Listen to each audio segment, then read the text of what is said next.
The tension in Outlander Season 8, Episode 5 doesn't just continue, it deepens in a way that feels almost inevitable. This isn't just another chapter in the story. It feels like the beginning of something far more final. Because while the episode gives us action, survival, and emotional reunions, there's an underlying thread running through everything that's impossible to ignore. Something is pulling Jamie Fraser closer to a battle he may not survive. And the closer we get, the harder it is to believe that fate can be avoided. From the opening moments of the episode, there's a noticeable shift in tone. The chaos of war is no longer something happening in the distance. It's here, shaping every decision, every conversation, every movement. The world feels tighter, more dangerous, and more unpredictable. And at the center of all of it is Jamie. He's not just preparing anymore. He's being drawn in. What makes this so compelling is that Jamie isn't unaware of the danger. In fact, if anything, he understands it better than anyone. He's lived through war before. He knows how quickly things can go wrong, how even the most careful plans can collapse in an instant. But there's something different this time. This isn't just another battle. This feels like destiny. Throughout the episode, there are subtle moments that reinforce this idea. Conversations that carry more weight than usual. Glances that linger a little longer. Decisions that feel less like choices and more like steps along a path that's already been set. And that's what makes this episode so powerful. It doesn't tell us directly that Jamie is heading towards something tragic. It lets us feel it. At the same time, the episode balances this growing sense of inevitability with the immediate reality of war, especially through Roger Mackenzie and his experience during the Siege of Savannah. Roger's storyline is intense, chaotic, and deeply personal. He's thrown into a situation that forces him to confront everything he struggled with when it comes to conflict. He's not a natural soldier, not someone who thrives in battle, and yet he finds himself right in the middle of one of the most dangerous moments of the American Revolutionary War. And somehow he survives. But his survival doesn't feel like luck, it feels like growth. Because Roger doesn't survive by becoming someone he's not. He survives by adapting, by thinking, by holding on to the parts of himself that make him different. And that contrast is important, especially when you place his journey alongside Jamie's. Roger is learning how to survive war. Jamie is being pulled back into it. And those two paths are moving in opposite directions. While Roger is trying to make sense of what he's been through, Jamie is stepping closer to something he may not be able to escape. And that creates a tension that runs throughout the entire episode.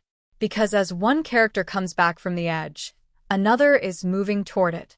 The reunion between Roger and Brianna Fraser adds another emotional layer to this dynamic. It's a moment of relief, of connection, of grounding after chaos. But even in that moment, there's a sense that peace is temporary. Because the war isn't over. Not even close.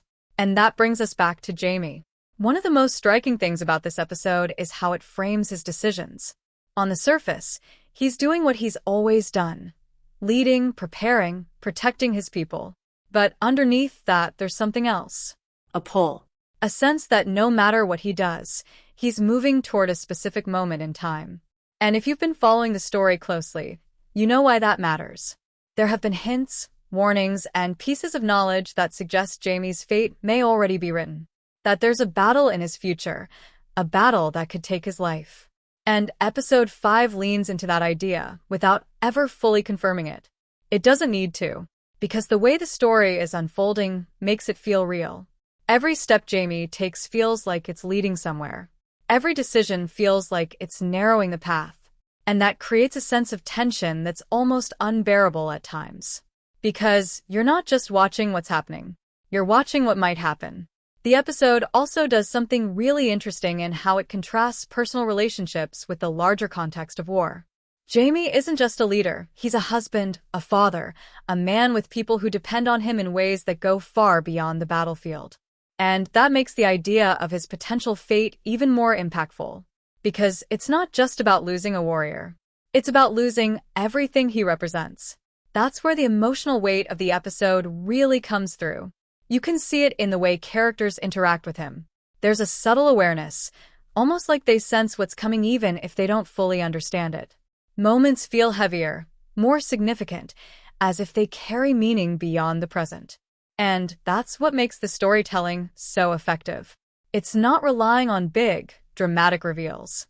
It's building tension through atmosphere, through character, through the slow realization that something is approaching.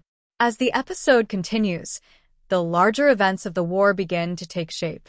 The siege of Savannah isn't just a single moment, it's part of a much bigger conflict, one that's going to continue to pull these characters deeper into danger. And Jamie is right in the middle of it. There's no avoiding it now. No stepping back.